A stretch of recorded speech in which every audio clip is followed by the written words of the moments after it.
Hello there, YouTube. I am Necrostevo, and it is time for another week of low-tier mayhem.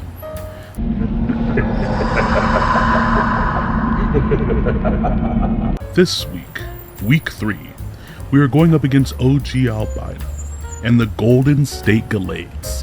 Actually, he is the creator and commissioner of this league, so our work is cut out for us because you very likely already know about his channel. And once again, thank you for the opportunity to be involved in LTM. For OG Albino's team, he had access to quite the lineup here. We did end up bringing the 6 that you see on screen now. We have our Choice Scarf Mabostiff coming off the bench, Terra Fairy, Mesprit, Gengar with Expert Belt to just get good coverage. We have a Colberberry offensive Bramblegas, Terra Bug Flygon with First Impression and U-Turn, with Earthquake and Outrage just for coverage, and our Agility Power Herb Acrobatic Sky Attacking Flamigo named Squonk. For the opponent's team here, we could also see that he has Crocodile, Galade, which is actually Terra Ghost Galade, Blastoise, Tauros, Salazzle, and Electros. I was very, very, very surprised to not see Goodra or Florges or even Gligar to make an appearance here. I had built a couple of these team members with those Pokemon in mind, for example carrying Ice Fang and Ice Beam for the Gligar a few different places, and also just against the Goodra and the Florges having Expert Belt on my Gengar, just for the extra damage. With the Pokemon that our opponent has chosen, Salazzle is actually faster than everything that I have here except for my Choice Scarf Mabostiff, but Mabostiff has the stakeout ability, so if I'm able to force something off the field, then whatever comes in is going to take double damage from Mabostiff. So I did think that I could force a few switches with Mabostiff in this matchup, especially if I could reveal that I'm Scarfed, then I could hopefully force some things off the field there. Now, Salazzle being faster than my whole team outside of Mabostiff is not great. However, we do have some ways around that. He leads with his Electros and I lead with Gengar. I just went for Will-O-Wisp here in case it was a weird coil set with physical attacks. I wanted to neuter it immediately. I figured he would Volt Switch, but I didn't expect it to do over half of my HP, which indicated that he was most likely invested. So I basically traded half of my Gengar's HP kind of for no reason there. I could have gone out to Flygon, but I didn't want to go out to Flygon as he coiled up or something weird like that. Now Salazzle comes in immediately afterwards, and I was like, what is he going to do here? Because I have a chance to live a hit, so I really could just stay in here and Shadow Ball. But I do end up swapping out to Mabostiff, thinking that he might just go for a Fire Blast. Fire Blast would KO me, it would not KO Mabostiff. But he goes for Toxic, revealing that he has the Corrosion ability. Corrosion, of course, allows him to poison any Pokemon, regardless of typing. So that Toxic would have landed on my Gengar. And honestly, I would have preferred that. I would have gone for Shadow Ball and done a large amount of damage here. And my Mabostiff would not be toxicked. So here I attempt to go for Crunch, but he didn't reveals the Protect. So I'm expecting sub-toxic Protect coverage move here. Definitely not the set that I wanted to see. Especially given that I don't really have a good way around it, right? Like my fastest Pokemon here can't one-shot the Salazzle. Because Mabostiff has great natural bulk, I knew I could take a Flamethrower, not a Fire Blast once again, but Flamethrower is not enough to finish me off. So I was like, okay, I do have the Choice Scarf Destiny Bond. Not great against the Salazzle because it could just protect in the situation where it's up against me. But we are going to swap out here on the Predicted Protect, and we do get that call correct. And it is too early for me to Terra. Both Terra Bug and Terra Fairy Mesprit have a lot of merit in this battle. I decided to hold off on Terraing though, which honestly might have bitten me in the butt later on, because I would have loved extra damage here from this U-turn, for example, if I had just gone for the Terra Bug. We do see Rocky Helmet, and that low damage amount indicates that he's most likely near max defense, max HP, max defense. But even if he is max, now that I've chipped him a little bit, he dies to a Power Whip from my fully offensive Brambleghast here. Brambleghast is fast becoming one of my favorite Pokemon in Draft, just because of the tight roll compression, the offensive pressure. I love everything about Brambleghast. Now right here, I was very tempted to go for a Rapid Spin, but then I remembered he has Terra Ghost Galade, and so it is very likely that Galade has Shadow Sneak, and so it's kind of pointless for me to boost up my speed on a Pokemon that is weak to the Shadow Sneak. So we're not going to go for that move, and instead we're just going to go straight for Power Whip. Now Power Whip is going to do a ton of damage to anything that swaps in, and he brings in Tauros, and yes, that is the damage we like to see. Also, we like to see Power Whip connecting. Thank you. I love that. Love that journey for me. You do see me hover over the Rapid Spin there as I was thinking about it again. I knew if you went for a Throat Chop here, it would do a ton of damage, and it does. But on the plus side, we're able to take out the Tauros, which means that one of his fastest Pokemon is no longer a threat there. And it's interesting to take out Tauros with Power Whip, because Tauros whips itself with its own 3 tails to make it run faster, which is like a real, like, yeah, like, harder, Damn it, I've been bad type of deal. I don't know what I'm channeling there, but taking out the Pokemon that likes to be whipped with whips, we call that service. I do bring in Flamigo here, knowing that his Crocodile most likely outspeeds me. Flamigo unfortunately loses the Power Herb to the knockoff. For those of you who don't know, Power Herb will make a 2-turn attack charge immediately. So Sky Attack won't take 2 turns, and I get off a strong Sky Attack. But since I don't have my item, it does still activate Acrobatics. Acrobatics doubles in power if I don't have an item. And here I had no reason to not just go straight for close combat. And this is what I meant by earlier. I could have just attacked with Gengar, and then I wouldn't have had to use 2 close combats into the Electros. The burn really didn't end up doing anything for me at all.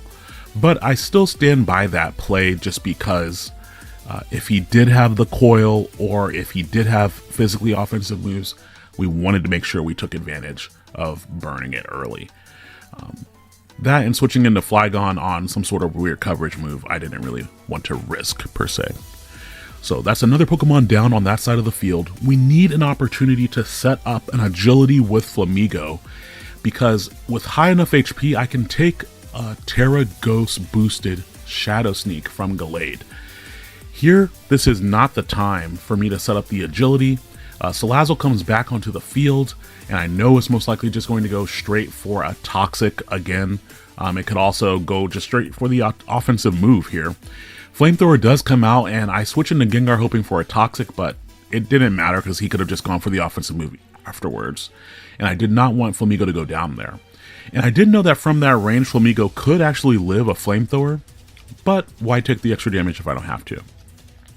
Now here, hoping to bait out a Protect, I am going to go out into Mabostiff, and then we are just going to double out here to make him hopefully think, oh, he has Shadow Sneak on Brambleghast is what I was thinking there. I could have gone straight into Brambleghast, but honestly, when I was doing it at the time, I think I sent out Mabostiff, and then I went immediately and thought, oh, he's just going to Protect if I do this. So I ended up swapping out. So I did end up swapping to Brambleghast anyway, and so he just goes for the Protect. So I ended up losing nothing by it. He honestly could have just gone for any attacking move, but it was safer to just take that. Now here, I really wanted to click Spikes, because I was like, is he just going to Protect again? But if he doesn't Protect again, or if he swaps, I really want to get damage on something with Poltergeist. So I do go for Poltergeist as he Protects again, and I would have loved a layer of Spikes there. We saw how good Spikes were in the week 2 matchup, and between the whips and the spikes and the chains and the burns, yes, like freaking, okay, calm down, that's okay. We need to bring this back to a mode where we are in control. We kind of lost out on the early game, we're bringing it back mid game here, and so unfortunately I don't really have a lot to do right here. We're just going to stay in. My Brambleghast is going to get KO'd. He did not take the bait on the Shadow Sneak. I thought for sure he might swap out there fearing the Shadow Sneak, but it did not happen. Now right here is where I could have gone into Mesprit, and honestly I make a misplay going into Flygon. Now Flygon does resist both Sludge Bomb and Flamethrower coming out of the Salazzle. I thought that from the range that the Blastoise was at, if it wanted to swap in on Earthquake, that I could possibly 2-hit KO it with the Life Orb Earthquake. However, if I had just gone out into my Mesprit, I could have immediately gone for the Mystical Power and threatened not only the Salazzle, but if you try to swap into the Crocodile, then I could have just Terra'd from that point. And I think that would have been a stronger play overall, because we see how little damage that Blastoise takes from the Stab Earthquake. I do end up swapping to Mesprit now, and we see, okay, that I can definitely take those Surfs coming out from Blastoise. And I'm assuming he went for Surf there, and if I did Terra, then I wouldn't be weak to the Ice Beam anymore. So Surf was a better all-around play. Here I was like, okay, if he has Surf, Rapid Spin, Ice Beam, and maybe Shell Smash or maybe Dark Pulse, I can take that on really easily and just Calm Mind up here. And I have leftovers as well to help with my recovery. Unfortunately for me though, even though I'm raising my stats, he has Roar, and so that was pointless. I should have just gone for the damage. And then he roars me out into the worst possible Pokemon here, which is my Mobostiff, who gets dragged out and then dies to poison. And that was super unfortunate. I would have loved it if I got dragged out into my Flamigo or my Flygon. Either of those would have put me into an amazing position there, because I could have either just gone for the attacking move with either one, honestly. It's still too early, I'd say, to try to set up with Flamigo, especially if I'm dealing with Blastoise using Ice Beam. But yeah, I would have just loved that opportunity there. So we end up going back out to Mesprit, and again, I do not Terra, thinking, okay, I don't think if I go for a Draining Kiss, it'll knock him into Torrent range. So I can go for a Draining Kiss, and then I can go for Mystical Power on the following turn. But I was wrong. The Draining Kiss knocks him precisely into Torrent. So not only did I do the least amount of damage that I could have done, but if I had done it in the other order, I would have had 2 stronger attacks instead of a weaker attack and then a stronger attack. So his Blastoise barely holds on, and that's where that Spike would have helped out earlier with Brambleghast. And because of the Torrent boosted Surfs here, we end up just going down. So I really horribly misplayed Mesprit, I'd say, in this match. There was a lot of really good potential for it here. Especially with Terra Fairy to avoid being weak to Shadow Sneak from Galade. Definitely had some potential. Now here we are going to go out into Flygon. Honestly, I think that's another misplay. I just think between all the chains, whips, safe words, whatever you want to say earlier,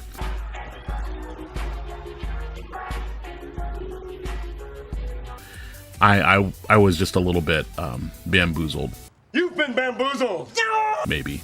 We take an extra Life Orb hit and an extra Rocky Helmet hit for no gosh darn good reason. I'm just giving away HP here at this point, because alms for a miserable woman. Just give. I don't need these HPs. Who needs HPs? That's kind of how I felt at that moment. But I also legitimately thought that I could clean up this battle with Flamigo.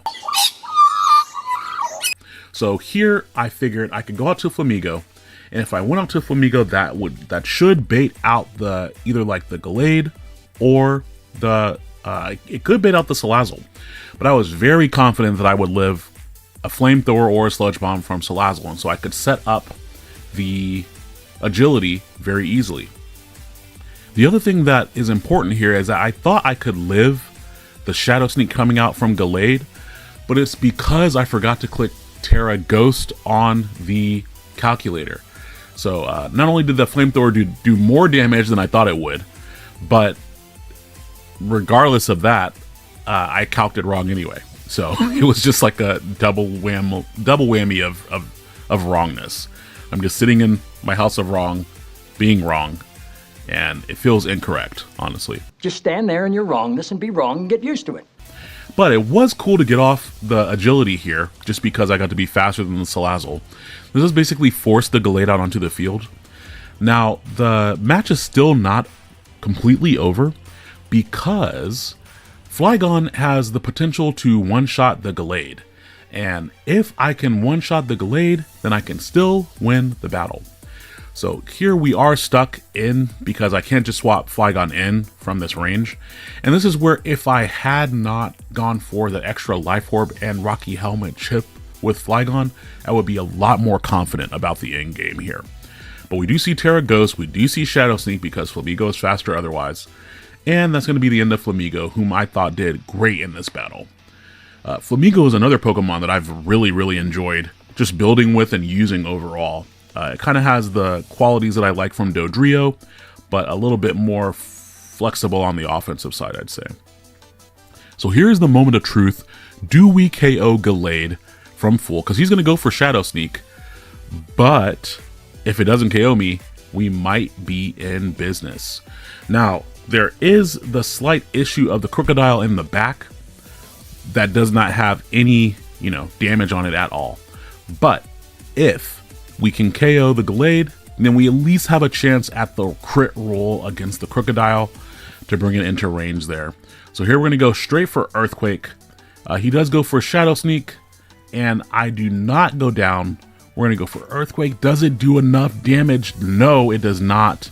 And then we end up going down to our own Life Orb recoil, because the way that I played this match, honestly, it was just a good, clean match, and I really flubbed the mid game there. Next time, I will not get distracted by all the whips and all the chains, and I will remember all of my safe words. Next time. This was not that time. So thank you, OG Alvina, for the battle. Thank you all for being here and watching.